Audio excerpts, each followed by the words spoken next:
Base कर्मचाऱ्यांच्या या सगळ्या विषयाच्या संदर्भात ज्यांनी आतापर्यंत सगळी माहिती जाणून घेतली, आपल्यापर्यंत ती पोहोचवली, त्या आपल्या प्रतिनिधी प्रणाली कापसे आता आपल्या सोबत जोडले गेलेले आहेत। प्रणाली, सरळ सरळ स्पष्टपणे दिसतंय नियम चिरडले जात आहेत। राज्य सरकार, केंद्र सरकार या सगळ्यांसाठी आणि खासगी कंपन्या या सगळ्यांसाठी एक प्रकारचा प्रोटोकॉल आणि नवे नियम घालून दिले, नव्या अटी घालून दिल्या। मग बेस कर्मचाऱ्यांना यातून वगळण्यामागचं नेमकं कारण काय आहे आणि या सगळ्या अन्यायाच्या बद्दल वाचा फोडून सुद्धा दाद का दिली जात नाही, त्याच्याबद्दल बेसचं काही म्हणणं तुम्ही जाणून घेतलं का? मुळात जर आपण बघितलं तर बेस्टमध्ये आपण गेल्या वर्षीपासून बेस्ट ही अत्यावश्यक सेवेमध्ये मोडते।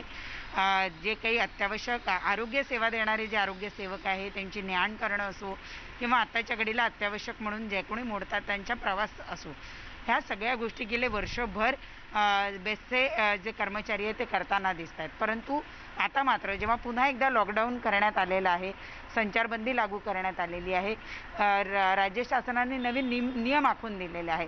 मुळात बेस्टची आपण जर परिस्थिती बघितली तर गेल्या वर्षी आपल्याकडे 3327 बसेस होत्या आणि त्या तुलनेत आज जर आपण बघितलं तर आपल्याकडे 2100 बसेस आहे। म्हणजे किती मोठा एक बॅकलॉग जो आहे तो तयार झालेला आहे। मग ह्या एवढ्या जर बसेस आपल्याकडे कमी आहेत तर या एवढ्या बसेसचा जो स्टाफ आहे, प्रत्येक बस मागे ड्रायव्हर, कंडक्टर, त्याचा क्लीनर असा हा जो काही स्टाफ असतो, या स्टाफला आगारामध्ये बोलवण्याचं काम काय मुळात? आणि जर समजा तुम्हाला सगळ्याच कर्मचाऱ्यांना बोलवायचं असेल कामावर तर मग त्यांचं नियोजन का करत नाही? त्यांना शिफ्ट वाईज बोलवलं पाहिजे, ज्यांची गरज नाही त्यांना एक दिवस सुट्टी दुसऱ्या दिवशी बोलवायला पाहिजे, परंतु असं कुठलंही नियोजन झालेलं दिसत नाही।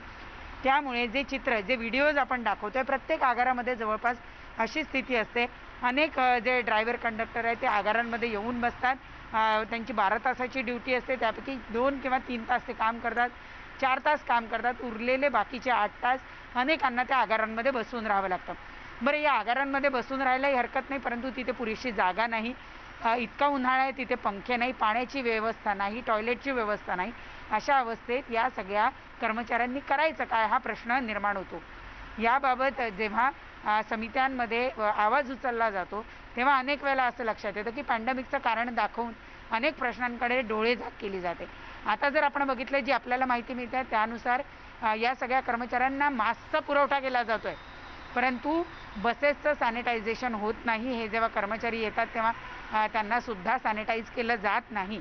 त्यामुळे एकदा जी बस रस्त्यावर धावते त्यानंतर पुन्हा जेव्हा ती आगारात येते, खरं तर नियमानुसार ती त्यावेळेला सॅनिटाईज व्हायला पाहिजे, परंतु प्रत्यक्षात असं होताना दिसत नाही आहे। त्यामुळे सार्वजनिक ही जी वाहतूक आहे मुंबईची, जिला आपण जीवनवाहिनी म्हणतो, ती जीवनवाहिनी कोरोना वाहिनीसुद्धा होऊ शकते आणि त्याचा परिणाम जर आपण बघितला तर एकाच आठवड्यामध्ये बॅगबेसारख्या डेपोमध्ये 3 कर्मचाऱ्यांचा मृत्यू होणं हे अतिशय दुर्दैवी आहे। आणि विलास, हे दुर्दैव इथपर्यंतच थांबत नाही, तर गेल्या वर्षी आपण बघितलं की बेस्टनं कर्मचाऱ्यांसाठी काही राखीव खाटा ठेवलेल्या होत्या।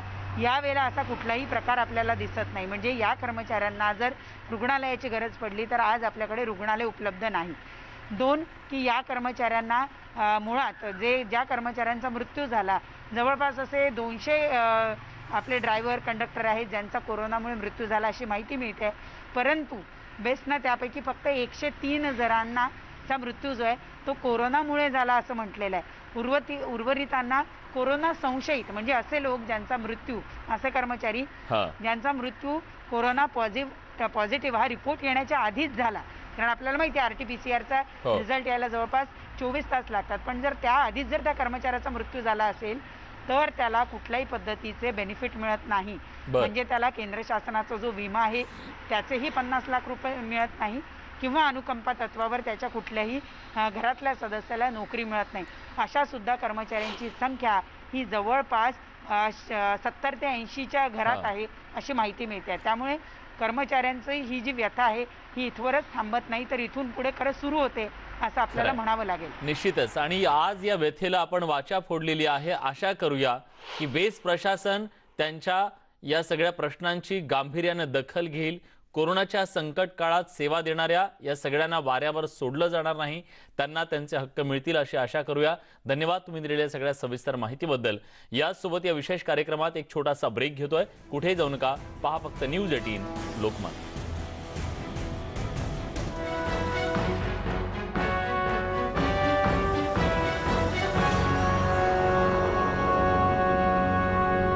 आजार वाढले